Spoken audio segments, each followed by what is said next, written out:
Kai jūsų svajonių namų popierinė dalis projektas, derinimai, leidimai ir daug kitų biurokratinių procedūrų yra baigtos, ateina metas realiems darbams. Ir nieko naujo mes nepasakysime, namo statyba paprastai prasideda nuo pamatų. Jeigu šitą darbą kažkas atliks nekokybiškai, tai labai tikėtina, kad ant prasto pamato ir namas tobulai nestovės. Turi būti pasiūlymas su aiškiom datom, grafikais, mokėjimo grafikais ir aprašu, ką jūs gausite, kokį namą.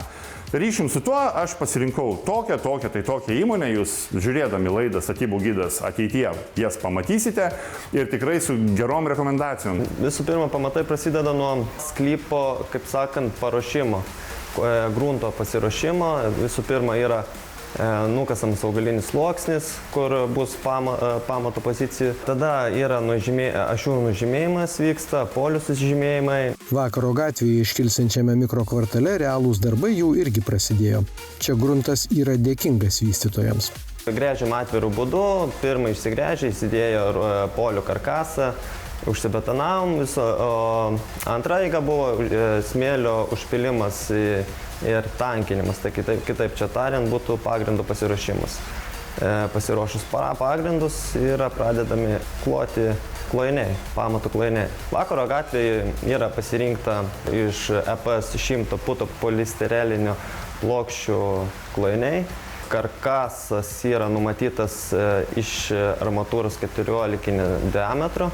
Bet jeigu iki jūros netoli, tikrai nereiškia, kad visur Palangoje pamatus įrengti yra paprasta. Palangoje, kitaip vadinams Kunigiškėse, kur yra gruntas durpė, tai ten iš tikrųjų negalima rizikuoti ir ten yra dažniausiai, nedažniausiai visada yra suprojektuojami labai gilus poliai.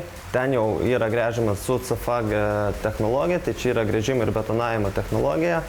Surenkant rostverką taip pat yra daroma plokštė, kitaip vadinami plokštuminiai pamatai.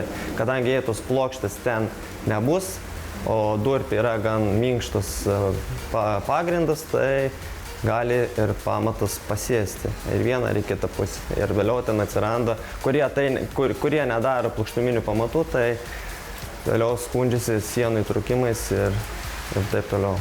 Ne vienerius metus veikianti įmonė gali pasiūlyti klientams daug paslaugų. Kaip sakoma, jei statybos prasideda nuo pamatų, tai viską galima gauti iš vienų rankų.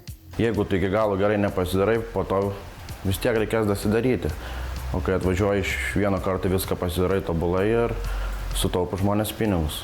Nors pajūris vis dar neatsikrato sezoniškumo šleifo, nekilnojamojo turto objektų plėtra čia tikrai nėra sustojusi. Tad į pajūrį mūsų lauks dar ne vienas vizitas. Darbai šiame mikrokvartale įsivažiuoja.